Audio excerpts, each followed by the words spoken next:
Chris Hipkins. Thank you very much, Mr Speaker.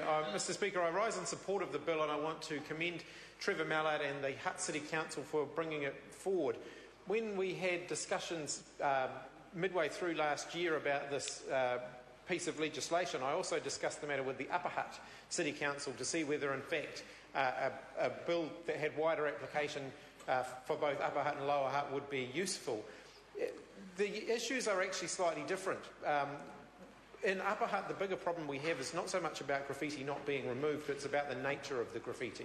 So in Upper Hutt, the problem that we have at the moment is around etching of windows, where the taggers basically scratch whatever their mark is into the windows of shops, and it's actually a heck of a lot more expensive than spray paint or crayons or whatever other material often get used. Shoe polish seems to be one of the things of the moment, for taggers.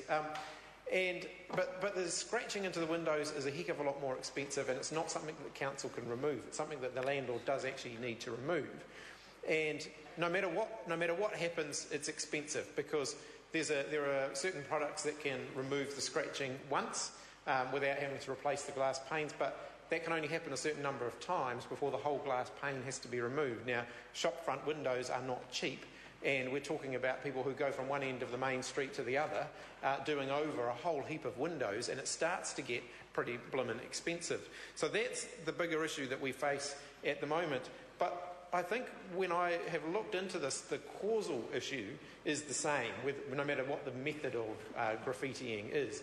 And quite often it's around boredom amongst some of the younger people. They don't have other things to do, and that's something that I know the councils in both Upper Hutt and Lower Hutt are also working on.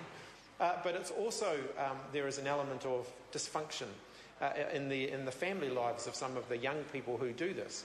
And I know this because we have a couple of graffiti artists in Upper Hutt who have been repeated artists, taggers, who have repeatedly been picked up by the police, taken home, and within an hour or two of being taken home, they're back out on the street again doing exactly the same thing as they were doing before they got picked up.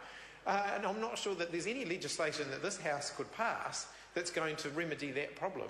The problem is a much wider one than simply the graffiti. The problem is the dysfunctional family that's allowing that to go on.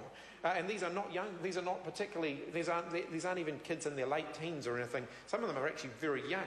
Some of them are intermediate school age or even younger, and I think that's a real tragedy, and that's a much wider problem that we need to address if we're going to get serious about this.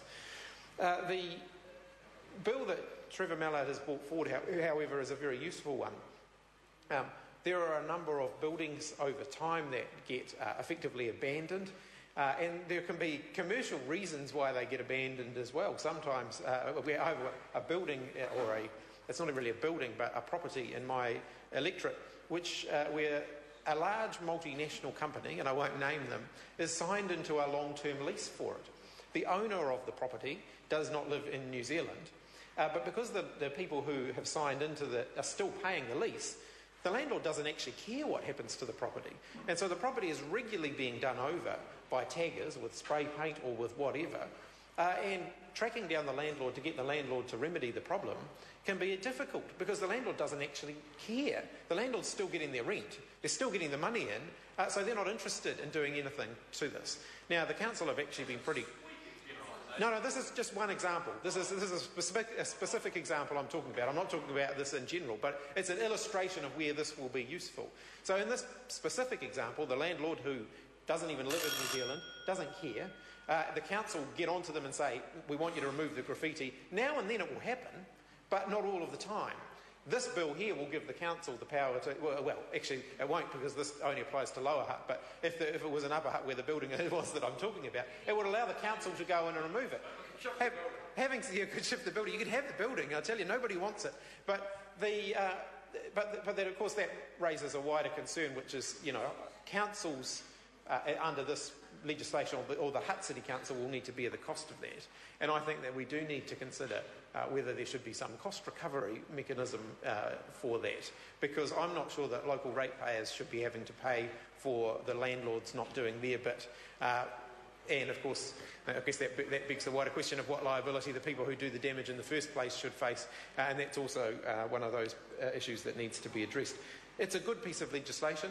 It's overdue. I think it will be very much welcomed by the people of the Hutt Valley, and I look forward to its passage through the House. Jamie Lee Ross. Mr. Speaker,